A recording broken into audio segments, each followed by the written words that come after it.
बच्चों आज हम घटाव करना सीखेंगे। घटाव का अर्थ होता है कम करना, अलग करना यानी घटाना। ठीक है, आज हम गतिविधि के माध्यम से हम आपको घटाव करना सिखाएंगे।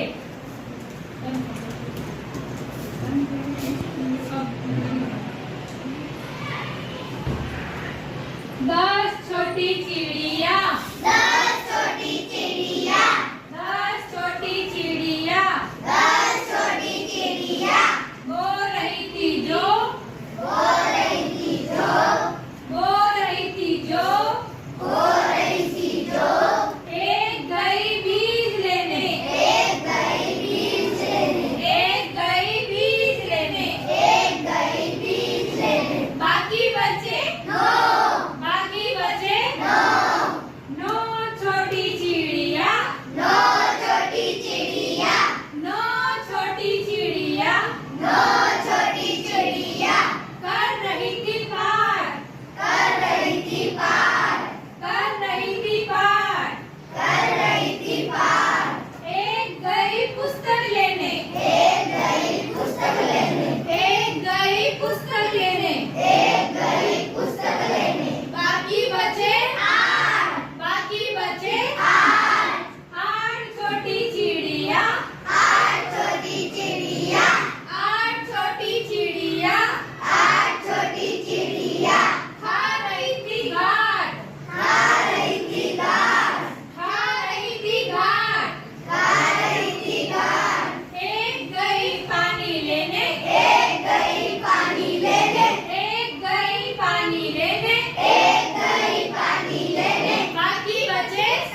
यहाँ पर जो है ये कितने बच्चे खड़े हैं पहले गिन लेते हैं अपन।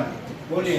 1 2 3 4 5 6 7 8 9 10 कितने बच्चे हैं? 10 में से मैं एक कम कर रहा हूँ, अलग कर रहा हूँ। कितने बचे? 9 फिर मैंने एक और अलग कर दिया। कितने बचे? 8 फिर एक और कम कर दिया। 7 फिर एक और कम कर दिया। 6 फिर एक और कम कर दिया। 5 फिर एक और कम कर दिया। 4 फिर कम कर दिया। 3 फिर कम कर दिया। 2 फिर एक और कम कर दिया। 1 फिर एक और कम कर दिया। 0 क्या बचा? 0 ये क्या कहलाता है? घटाना। क्या कहलाता है? घटाना तो कम करना। कोई भी वस्तु है उसमें हम अलग करते जाते हैं, उसका मतलब कम कर रहे हैं। कम करते गए हम। कितने कम करते गए? एक एक को कम करते गए। और आखिर क्या बचा? 0। ठीक है। चलो बच्चों, यहाँ और कितने बचे हैं? 0 शून्य मतलब क्या होता है?